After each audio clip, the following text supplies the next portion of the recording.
It seems like the participants are divided into a couple of camps. The first camp are like, okay, we're going to take a week or whatever to do this, and we're going to find accommodation if we can. Then the second bunch, which I feel are the majority, are people that are prepared to sleep rough and they bring sleep supplies. They have mats, they have a bivy bag, maybe luxurious stuff like Lachlan has eye masks when I've seen him on some of the ultra adventure stuff. But then there's the kind of third cohort that you're in, which has committed to just full send mode. So I assume you're not bringing bivy bags and sleep mats with you because it's extra weight. But is there a part of you going, if I do need to sleep out here, I am quite screwed because I don't have a down jacket, I don't have the sleep stuff I need? Yeah, so you're totally right. And I think it's probably like just like 90% of the people are in that like bring sleep stuff category because they're normal. And then there's like, yeah, that crazy 10%. And I remember like just being like, what? You don't sleep? You just, what? I don't, okay. But so I did that kind of practice one in on the island. Okay, all right, we can do this, all right. But then I did have to sleep at one point. I just fell asleep on a bench, like sitting upright. I was like, okay, we're gonna need to take a nap, I think, for Badlands. And that's when I realized you get so tired. Man, you could be on a bed of like broken glass, like in the middle of the day, and you'd pass out. If you didn't set an alarm, you wouldn't wake up. That's the kind of fatigue I was talking about. And like that's why these like 7 minute like power naps are like all you need because you were just that tired. Like I the first nap I had was like literally on the side of a gravel road. It just looked like a relatively flat, smooth-ish spot. And you don't take anything off. You just set your bike there and like lay down on the ground and you're out. And then the next one was in like a basketball court in some shade through a town, just on the concrete. And I just laid down and I was out. Man, like you an air mattress would just be like wasting precious time to like you could be spending sleeping and like it doesn't matter. Um, if I was going to be out there for more time, I think like this is how crazy this world's become. It's like Badlands is considered like a micro or like no, just a sprint distance ultra. So the big Oh, that's ones, nuts. yeah, I know exactly. And I'm like, what the fuck? Okay, but I think where sleep gear comes in handy or is more practical is kind of in that 1,000 kilometer range where you're pushing through 2 full nights, which you just from my understanding of most people, like that's where you probably have to have like an hour, like or two at some point in there sleeping. Like even when I did my BC Epic last year, I think I only slept for less than 2 hours total for the whole thing. One time was about an hour and a half or around an hour and a half with like my bag and that. And then the second time was just on a ferry on a bench.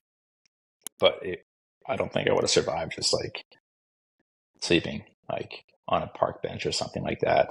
But maybe that depends too. Like Spain's hot, so you don't necessarily need to have a big puffer. But I usually have enough stuff that if I did need to sleep and like it was a case of exposure, I'd be okay.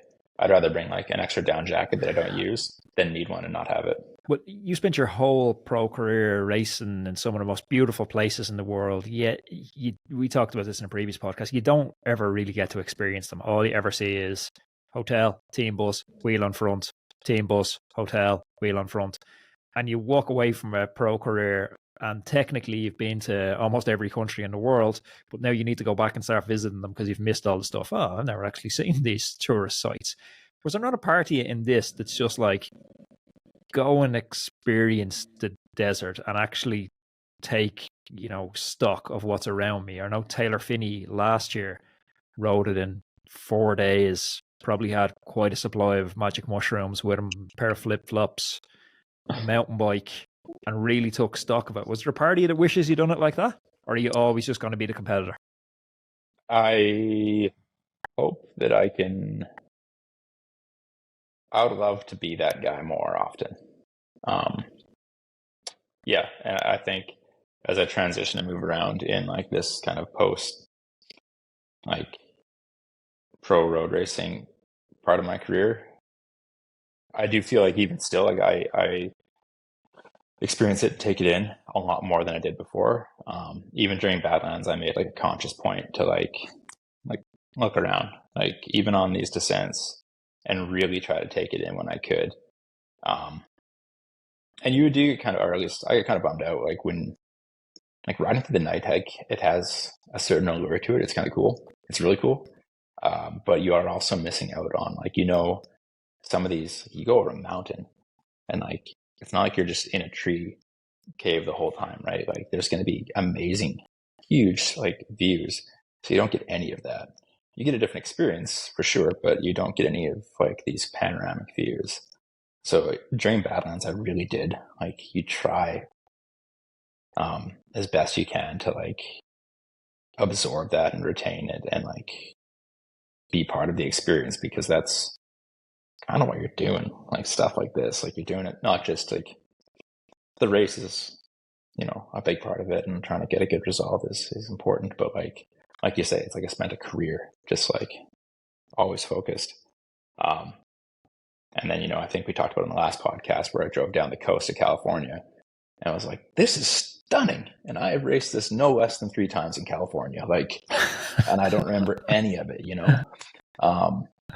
like this is the stuff they make car commercials out of. And then Badlands was just that. It's like, you're back there.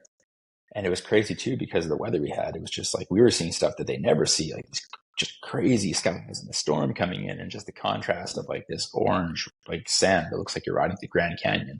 So yeah, so there was stuff like that I really tried to retain. But this, to your point, like at the same time, you're also in a bike race and you are pretty like, you have to be switched on, especially when you're still in a group. Like there's no way to like get around like a racing mentality in a group and like also be like looking around and like taking in the smell of the roses. But yeah, trying to find a balance, I think for me is really important now in this kind of second phase of my career, because that is a big reason why I go to a lot of these places, and like the allure of doing certain events is like where they are, not just because it's like, a prestigious event.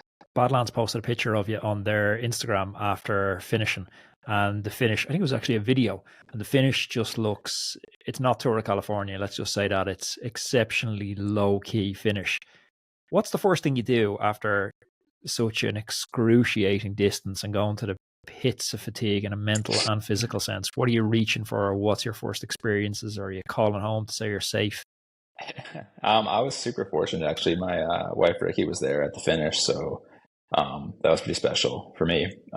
First thing I did was just like get off the bike and not sit down anymore. But yeah, it's just, I think with those big, massive events, it's like you're just so happy to be done, and you unclip and you're like, okay, life is better now. Like the pain has stopped. You're going to go to bed and have a nice sleep now. I knew she'd already checked me in. She had like somehow a hot, fresh pizza and like a cold beer waiting. So She's a keeper. Man, that was like the greatest thing in the world. Those are 2 things I absolutely love. And after something like this might be the best pizza I think I've. This could be the world's best pizza right in Capilla. Like who knew? So that was pretty incredible. And then yeah, it's funny because time just becomes like this weird thing. Like you don't even realize how little. Like I thought I was there for like an hour and a half, but the guy who finished second was only an hour behind me, and like I was at home in bed by the time he crossed the line, and I thought I'd been there for ages. But I basically finished, smashed a beer, crushed the whole pizza, and then like limped, because there's no way I was getting back on the bike, like limped back to the hotel room. So that all happened within an hour. So yeah, when you finish, it's just like the euphoria of being done feels incredible, because you don't have to suffer anymore.